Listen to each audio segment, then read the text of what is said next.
जय श्री श्याम दोस्तों, आस्तिक कहानियों में आपका स्वागत है। विशाख मास महत्तम 16वां अध्याय।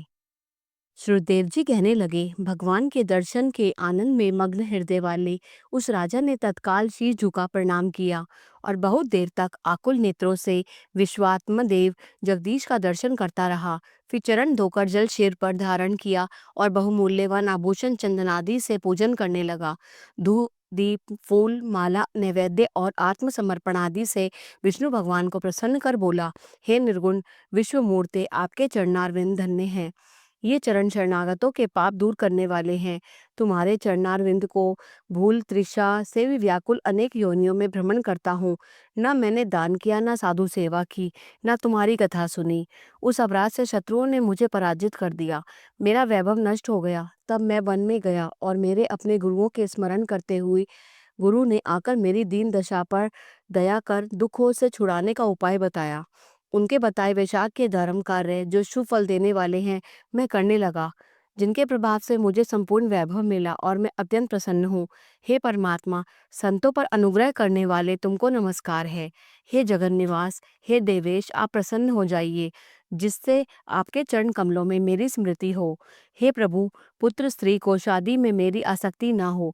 मेरा मन आपके चरणारविंद में लगे, मेरी वाणी आपकी दिव्य कथा कहने में लगी रहे, मेरे नेत्र आपकी मूर्ति के दर्शन में लगे रहें, कान और श्रवण में और जिह्वा आपके कमल गुणानुवाद में अर्पित हो, नासिका आपके चरण कमल का मकरंद सूंघने में प्रवृत्त हो, आपके हाथ मंदिर की सफाई करने में तथा आपके भक्तों के सुगंध युक्त चंदनादि लेपन में लगे रहें, हमारे पाँव आपकी कथा में ले जाएं, मेरी मुर्दा सदा आपकी वंदना में, कामना आपकी कथा में, बुद्धि आपके विचार में सदा लगी रहे। साधु संगत और आपकी श्रेष्ठ कथाओं के गान में मेरे दिन बीते। हे प्रभु, एक पल भी आपके प्रसंग बिना व्यतीत ना हो।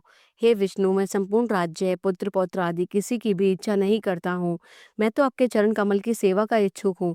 राजा की ऐसी स्तुति सुन भगवान प्रसन्न हो बोले, तुम पाप रहित निष्काम मेरे भक्तों में श्रेष्ठ हो।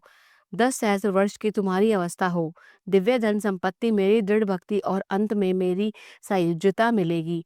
जो प्राणी तुम्हारी की हुई स्तुति करेंगे मैं उन पर प्रसन्न होकर उन्हें निसंदेह भक्ति और मुक्ति दूंगा। आज के दिन अक्षय तृतीया में स्नान दान आदि करने, गौदान करने, बैल दान करने, पितृईश्वरों के निमित्त श्राद्ध करने से अक्षय फल प्राप्त होता है। मृत्यु जरा भय पाप सब नष्ट हो जाते हैं।